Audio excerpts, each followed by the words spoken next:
Dear friends, పొడుపు కథలంటే మనకిష్టమే కదా.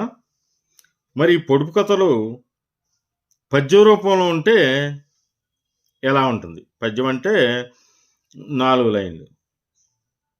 ఈరోజు మొచ్చుకి ఒక పద్యం చూద్దాం. దాని భావం కూడా చెబుతాను. అయితే దాని జవాబు మాత్రం డిస్క్రిప్షన్లో పెడతాను.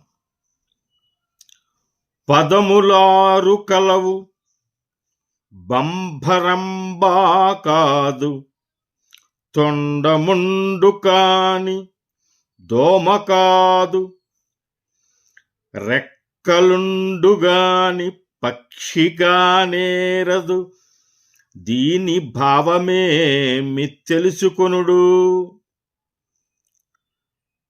పదములు 6 అంటే పాదాలు 6 ఉంటాయి, 6 కాళ్ళు ఉన్నాయి, కానీ 9 కాదు. తొండముండు కాని దోమ కాదు, తొండ ఉంటుంది కానీ దోమ కాదు.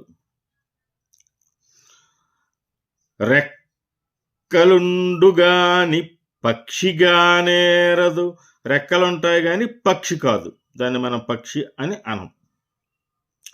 మరి ఇది ఏమిటి? దీని జవాబు డిస్క్రిప్షన్లో పెడుతున్నాను. మళ్ళీ ఒకసారి పొడుపు కథ మళ్ళీ పద్య రూపంలో పొడుస్తున్నాను, చూడండి.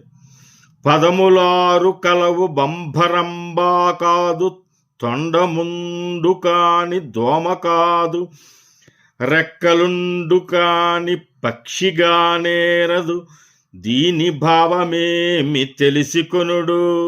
ఈ వీడియో లైక్ చేసి సబ్స్క్రైబ్ చేయవలసిందిగా